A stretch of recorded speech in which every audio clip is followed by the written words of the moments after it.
Hello friend, welcome back. दोस्तों, आज मैं आपको बताने जा रहा हूँ प्रोसेस कॉस्टिंग क्या है और इसके मीनिंग बताऊंगा और प्रोसेस अकाउंटिंग करते कैसे हैं और कौन से प्रोडक्ट ऐसे होते हैं जिनकी प्रोसेस अकाउंटिंग की जाती है। सबसे पहले दोस्तों, मीनिंग ऑफ प्रोसेस कॉस्टिंग। सबसे पहले प्रोसेस कॉस्टिंग में वो प्रोडक्ट आते हैं, यानी ऐसे प्रोडक्ट जिसको फिनिश प्रोडक्ट बनने के लिए बहुत सारे प्रोसेस से होकर गुजरना पड़ता है, उसे कहते हैं हम प्रोसेस अकाउंटिंग यानी प्रोसेस कॉस्टिंग कर सकते हैं।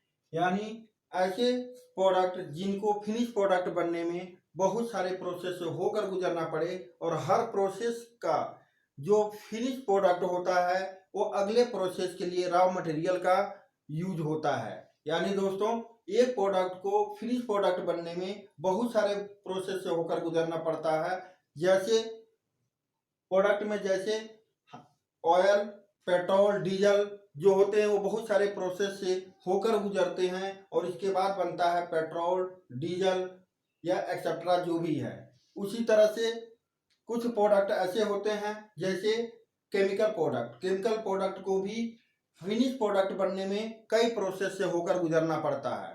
तो दोस्तों, यहाँ पर जो हम पढ़ने वाले हैं वो ये पढ़ने वाले हैं कि हर प्रोसेस का कॉस्टिंग कैसे करते हैं और उसके बाद उसकी कॉस्टिंग के साथ अकाउंटिंग कैसे करते हैं और फिनिश प्रोडक्ट का कॉस्ट हम कैसे डिफाइन करते हैं। सबसे पहले दोस्त,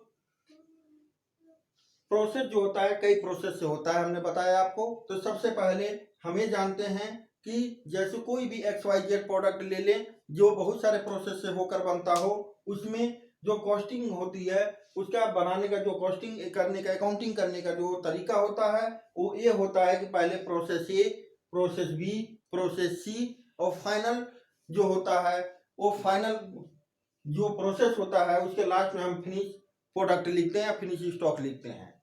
सबसे पहले प्रोसेस ये में अगर मान के चले कोई प्रोडक्ट है XYZ, कोई भी प्रोडक्ट जो दो प्रोसेस से होकर फिनिश होता है। अगर पहला प्रोसेस हम मान ले ए और दूसरा जो फाइनल प्रोसेस मान ले बी, तो ऐसे कंडीशन में ए जो होता है, अब इसके लिए डेबिट और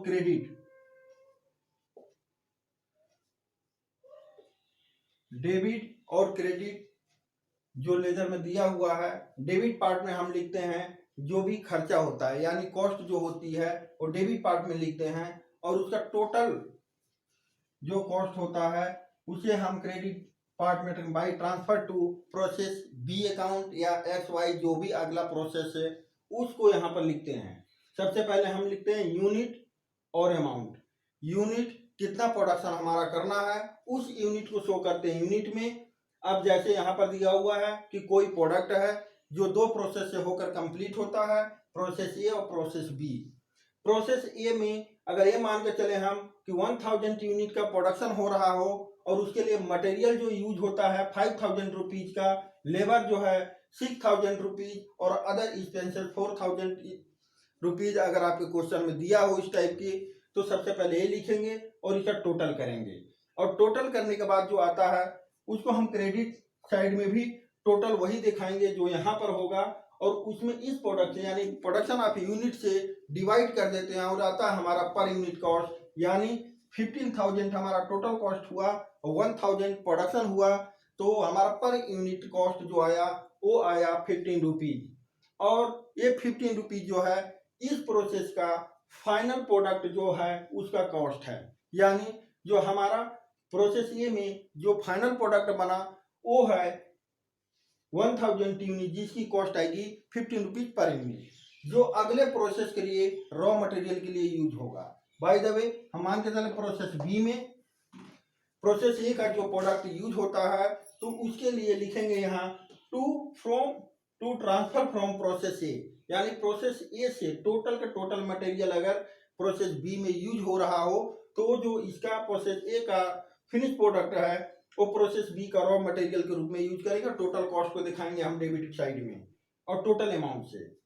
अब इसके बाद आता है क्योंकि प्रोसेस बी में फिर और मटेरियल, क्योंकि ये तो रॉ मटेरियल हो गया, इसके साथ और भी मटेरियल की यूज होते होंगे फिनिश प्रोडक्ट बनाने में, तो इसके लिए जो मटेरियल लगा हो और प्रोसेस बीच का जो लेबर चार्ज हुआ हो और अदर चार्ज, ये तीनों चार्ज और ऐड कर देंगे और फाइनल हमारा टोटल आया कॉस्ट, अगर ये कहें कि फिनिश प्रोडक्ट भी 1000 ही है, यानी फिनिश प्रोडक्ट हमारा 1000 रुपीज का अगर है, तो ऐसे कंडीशन में टोटल हमारा कॉस्ट आया 35,000।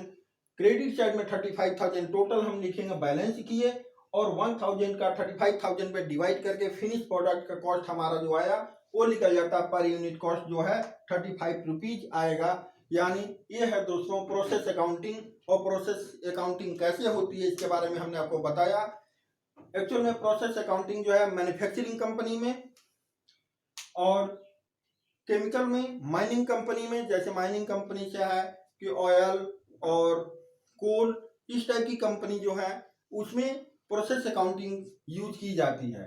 उसी तरह से कोई भी केमिकल बनाने में, क्योंकि केमिकल फाइनल प्रोडक्ट नहीं होता, वो कई प्रोसेस से होकर गुजरता है तब फाइनल प्रोडक्ट बनता है, तो वो होता है हमारा जो है उसमें भी प्रोसेस अकाउंटिंग का यूज किया जाता है। तो दोस्तों ये था प्रोसेस अकाउंटिंग।